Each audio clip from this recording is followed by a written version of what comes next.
quais que são, eu vou trazer poucos. 2 tipos de câncer, assim, que vocês mais têm demanda lá de pessoas pedindo ajuda, só pra gente ter uma noção. E aí você fala assim, um caminho de nutrição durante um tratamento poderia ser esse. De esôfago, de útero.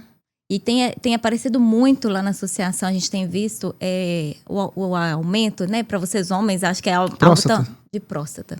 Jovens, casos em jovens, assim, 30 anos, a gente tem recebido. Então, você vê, assim, que não é cânceres tão raros, né? E aí são cânceres que naquela prevenção da rotina, né? Igual de útero, de mama, que tem aqueles exames anuais ali que é importante estar sendo feito justamente por isso. Mas continua sendo os de maiores incidências. Hoje a porcentagem de pessoas que estão tendo câncer mais jovem tem aumentado? Bastante. Em relação ao que era antes, né? Em que era antes. Eu não sei te falar de números agora exatamente, mas o acréscimo, né, no Brasil é assustadoramente os números. Você pega no INCA ali as informações, você fica assim, meu Deus, daqui a pouco não vai sobrar gente sem um diagnóstico, né? Tipo assim, por conta disso, junta tudo, o estilo de vida, esse estilo de vida muito corrido, sempre muito no ativismo, você não para. A Fernanda estava conversando com ele mais cedo, tipo assim, que ela é atleta. E aí, que horas que ela treina? Ela, 4h30 da manhã. O que você faz 4h30 da manhã? Mas é por conta disso. Os dias tá tão acelerados que a pessoa não se atenta para as prioridades básicas, né? Que é a questão da qualidade, estilo de vida com qualidade. Mas tem crescido tanto muito em mais jovens e esses cânceres, igual homem no testículo, o esôfago, garganta, boca. Intestino, né, também. Intestino. O intestino, provavelmente, tá? Quem sou eu? Não sou médico, mas deve estar ligado muito à questão da alimentação. Esôfago, garganta, boca, ainda, apesar de todas as campanhas e tal, o fumo, né? O cigarro ainda tem diminuído a parcela de jovens aderindo a uma vida mais saudável, e é por isso que vão abrindo muitas academias, não sei se vocês estão notando, vai se abrindo redes, porque as pessoas estão se comportando mais a favor do exercício, de uma alimentação do que era antes, talvez da minha geração jovem que década de 80, né? Sou da década de 80. Também. É que o pessoal passava, né? Coisa no cabelo, igual eu tô aqui. Eu tô aqui com gel na cabeça, então assim, tem coisas que... Tem um amigo meu nos Estados Unidos que ele parou de passar até ele ficou tão bitolado com essas questões de industrializados que ele não compra nem um desodorante pra botar, que ele faz um em casa com... Caseiro. Pra quê? Não, hã? Então, porque ele teve um nódulo cancerígeno na mama, né? O peito, no homem é mama? Que fala é peito. Homens também tem câncer de mama. Ele teve, raro, mas tem. Não foi maligno, mas ele ficou tão assim que ele parou de usar desodorantes aqui, que os desodorantes faz mal. Então, eu não sei o que tem a ligação, tá? Mas eu tô falando aqui que... Só para você ter uma ideia, te interrompendo, que no Brasil houve um crescimento de 13% de novos diagnósticos por ano, saltando de 612 mil por ano para 704 mil novos casos por ano. Não é um número pequeno. Não, bastante. O homem provavelmente é o número que eu tenho acesso, que a gente tem lá o centro médico, você sabe, é o câncer de próstata, né? É o número 1, e na mulher é o câncer de mama. Inclusive, uma amiga minha venceu o câncer de mama, parabéns pra você. Não vou citar o nome dela aqui, mas se ela vê, parabéns, fico feliz que você tenha vencido. Acompanhei, foi sinistro. Mas ela conseguiu vencer. E o dela não foi uma descoberta inicial, então tem, assim, de acordo com o que eu vejo, o pessoal fala que quando descobre no início, tem uma parcela mais de efetividade do tratamento, assim, o sucesso mais rápido. Tal, tem um outro estudo igual internacional, da EU, publicado em 2020, que estima que nos próximos 10 anos o Brasil pode registrar crescimento de 42% nos casos de câncer em toda a América Latina e previsão de aumento chega a 67% no mesmo período. E explicações são várias, né? Não só uma. Tem a nutrição, que é o que as meninas estão trazendo aqui de parte de informação. Sobre a questão da nutrição. Se tem algum laudo que fala assim, você teve porque a tendência da sua má alimentação é muito grande. Por isso que teve a questão da evolução do câncer. Tem isso? Não tem um laudo, mas tem um fator que desencadeante, que é a obesidade. A obesidade é um fator de risco para qualquer tipo de câncer, né? Acho que é doença no geral também. De todas as doenças, né? Todas as doenças estão relacionadas, sedentarismo e obesidade, todas praticamente. Então, é igual você falou, hoje você está vendo cada vez mais abrindo academias, eu fico super feliz em ver, eu sou assim, adepto ao esporte desde nova, então assim, é uma forma que a gente tem que mudar essa mentalidade mesmo, que é a prevenção, né? Então, a alimentação, ela envolve muita questão do equilíbrio, igual eu falei anteriormente, mas durante o processo de tratamento, voltando igual você perguntou, né? Durante o período que aquele paciente está passando por tratamento, por exemplo, do esôfago, aí seria uma dieta mais pastosa, com suplementação de whey protein ou hipercalórico, porque perde muita massa magra, sarcopenia. Então, a gente tem que ter sempre esse cuidado em evitar perda de peso excessiva, rápida.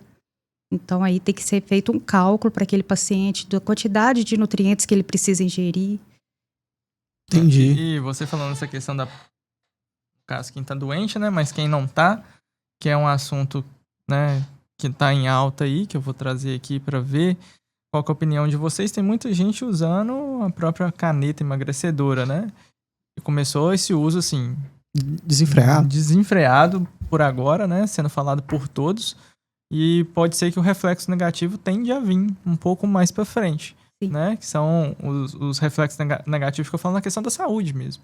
Né? Tem muita gente que usa, não faz exercício físico, acaba ficando flácido, aí pode acontecer isso que você acabou de falar. A perda acontece muito, o que mais acontece é um dos contras. Tem os prós e o contra, né? O contra seria essa perda de massa magra. Que quando você perde massa magra, você perde saúde. Sim. E aí e até que ponto que tem que ter o equilíbrio? Até que ponto que aquele paciente realmente precisa para perder aquela quantidade de massa ou não? Então, se for um paciente, uma pessoa que precisa perder acima de 20, 30 quilos, um exemplo, tá? Bem aleatório. Seria ideal ela, sim, fazer o uso, talvez, da caneta emagrecedora, mas ter um acompanhamento nutricional para evitar essa perda de massa magra, perder músculo, né? Tem muita gente que usa, eu conheço gente, você conhece também, que em 2 meses usou. E quem não conhece hoje 30 quilos, né? Que é um amigo meu, perdeu 30 quilos e ele precisava mesmo emagrecer, né? Um leitão. Tava bem grande. E aí emagreceu, e aí agora, depois que ele tá começando a fazer exercício, né? Mas ele fez com acompanhamento de múltiplo. Tava. Ele não fez por conta própria, né?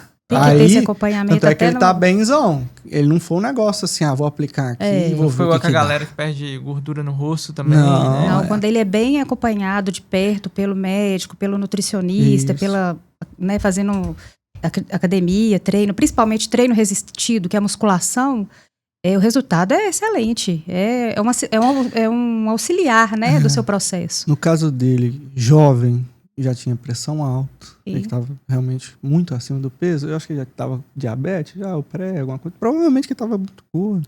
Então a gordura traz essas comorbidades comuns a todos, né? E para ele ajudou muito, mas ele buscou já a assistência do médico, da nutricionista, eu acho que até do psicólogo, porque faz parte também esse processo mental, tem que ser forte, né?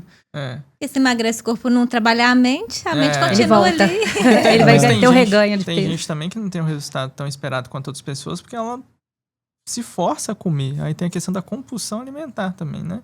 Então aí tem gente que já tem que ter o acompanhamento psicológico também, que entra até na parte de quem recebe diagnóstico de câncer. Creio que um dos principais pontos até acompanhamento, além do médico da saúde, né? Mas a questão da saúde mental. O psicológico dela deve ficar muito abalado. Ali, né? A gente fala, quando, para quem não conhece como que é a dinâmica, né? Quando o paciente, ele chega pra gente, ou ele vem, às vezes, direcionado do própria unidade de oncologia, né? Que é a assistência social, identifica uma vulnerabilidade ali, ou às vezes vem por indicação de alguém, assim, eu conheço aquele lugar e tal, o cuidado humano que atende. E chega pra gente, quem faz esse primeiro acolhimento é a psicóloga. Porque ali o paciente ele tá tão abalado, e às vezes ele nem consegue verbalizar, e o psicólogo às vezes ele consegue identificar ali situações não verbais, não verbalizadas daquele paciente, daquela pessoa, qual a necessidade, às vezes por detrás daquilo tudo, a família, né? E aí depois, num segundo momento, que é feita a visita, né, domiciliar, para entender o contexto, como que afetou ali na dinâmica da casa, porque não afeta só o emocional, afeta um todo, é financeiro. E geralmente, quando se trata da vulnerabilidade ali, social, você fala assim, se não é o provedor que está sendo acometido, né, daquela casa, quem cuida, às vezes que ajudaria na renda, tem que abrir mão para poder cuidar. Então, a gente entra com todo esse aporte, toda essa demanda ali, que a gente abraça mesmo, acolhe, para tentar suprir. E a questão da medicação também, que a gente oferta para estes pacientes, que ele vem com a receita. Por quê? Tem muitas medicações que, às vezes, não está disponível na rede pública, tem exames, então a gente faz essa assistência, a própria suplementação, porque, infelizmente, ainda não é algo acessível, né, para todo mundo.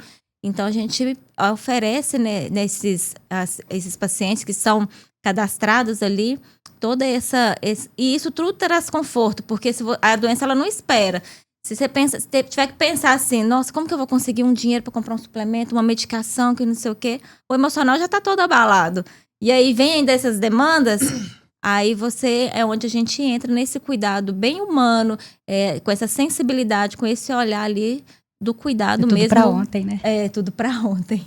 Se você assistiu esse vídeo, se inscreva, curta, comenta, compartilhe e ative o sininho para você acompanhar todos os nossos vídeos na sua timeline.